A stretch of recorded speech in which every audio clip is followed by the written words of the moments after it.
아침 묵상 하루 한 장 시작하겠습니다. 먼저 기도하시겠습니다. 하나님, 오늘도 새 생명 주심에 감사합니다. 일어날 건강과 힘이 있게 하시니 또한 감사합니다. 오늘도 하나님과 함께하며 이 하루를 감당할 수 있게 하여 주옵소서. 힘과 능력과 지혜 되옵소서. 모든 것을 주께 맡겨드렸고 우리 구주 예수 그리스도 이름으로 기도드리옵나이다. 아멘. 오늘 함께 하실 말씀은 예레미야 애가 2장 14절 말씀입니다. 내 선지자들이 내게 대하여 헛되고 어리석은 묵시를 보았으므로 내 죄악을 드러내어서 내가 사로잡힌 것을 돌이키지 못하였도다. 그들이 거짓 경고와 미혹하게 할 것만 보았도다. 아멘. 오늘 말씀의 제목은 슬픔보다 원인에 주목하게 이라는 제목으로 말씀 나누도록 하겠습니다. 에레미야가 2장 역시 에카 슬프다로 시작합니다. 두 번째 알파벳 시로 또 비탄의 노래입니다. 2장은 1장보다 더 격한 표현으로 유다의 몰락을 묘사하고 있습니다. 그리고 이 예루살렘의 심판의 주체가 하나님이심을 또 잘 강조함으로 시작하고 있습니다. 내용은 예루살렘이 함락된 직후의 모습을 묘사한 것으로 보여집니다. 궁전 요새, 성전 재단, 성곽, 성벽, 성문과 빗장 이런 것들이 사정없이 분쇄되어졌고 대부분 포로되었고 예언자와 제사장이 벙어리처럼 입을 다물었고 장로와 처녀들 흙먼지를 뒤집어 쓴 채 머리를 떨구고 있는 그런 폐허의 장면이 묘사되어집니다. 그리고 말미에 보면은 아이들을 잡아먹었다라는 얘기가 있는데 너무나 충격적이어서 이것이 머리에 사라지지 않습니다.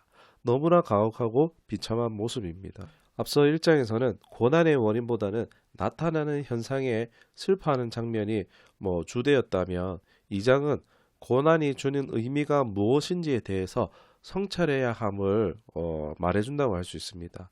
이 애가 2장에 보면은 특징이 있는데 알파벳이지만 이제 16절과 17절이 이제 I'm 배고 이제 18절이 차대입니다. 그러니까 I'm 배 차대 이런 순서입니다. 그런데 2장에 보면은 패아인으로 거꾸로 기록하고 있습니다.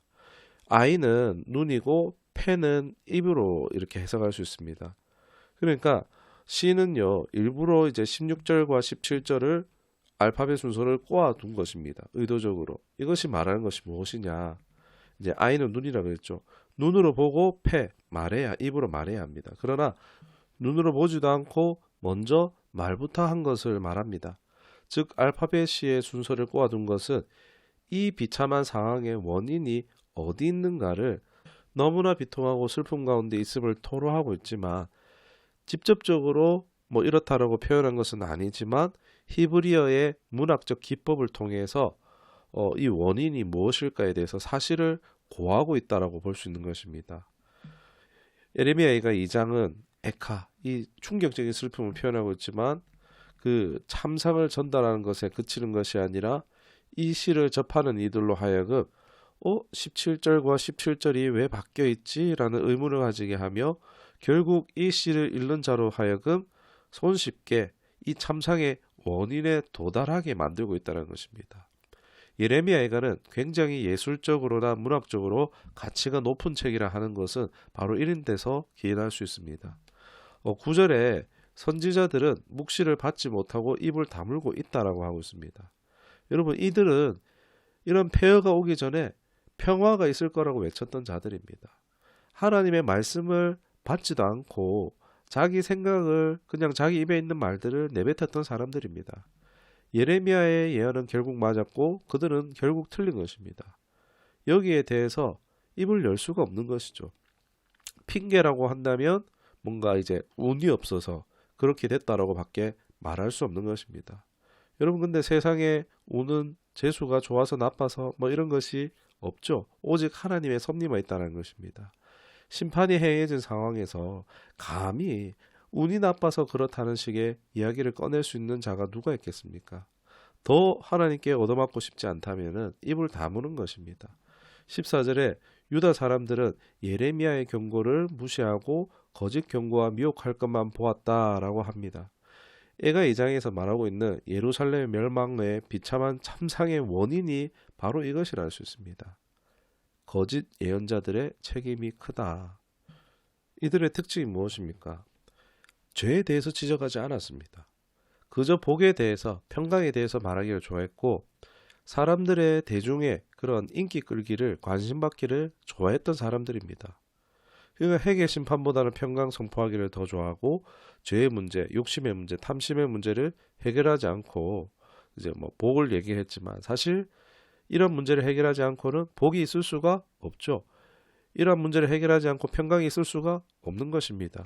죄의 문제, 욕심의 문제, 이것을 사실 사람이 해결할 수가 없지만 우리 예수님께서 죽으나 다시 사는 이 십자가의 길을 여심으로 또 주의 영, 성령을 우리에게 보내주심으로 말미암아 이 죄의 문제, 욕심의 문제를 해결할 수 있게 하신 줄 믿습니다.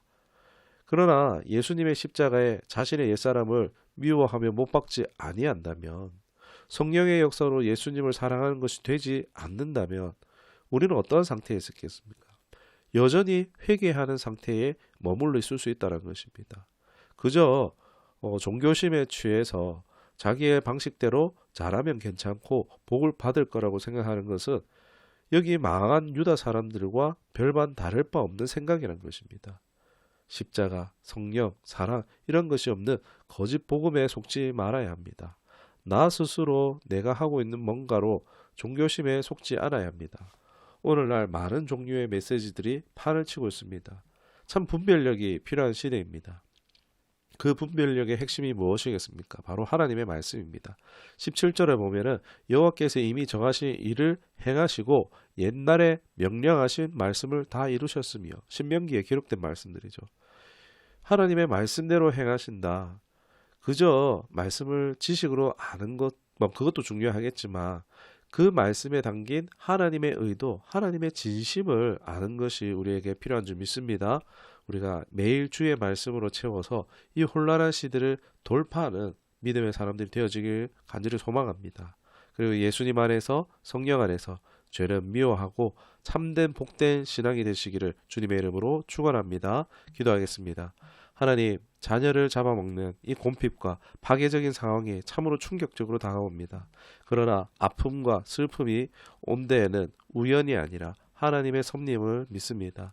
또 어떤 메시지가 들려지고 듣고 있는가 따라서 우리의 형편, 우리의 영생이 달라질 수 있음을 말씀을 통해서 깨닫습니다. 우리의 귀가 참 하나님의 말씀은 귀 기울여 듣게 하시고 거짓 메시지는 가리워 들리지 않게 하여 주옵소서.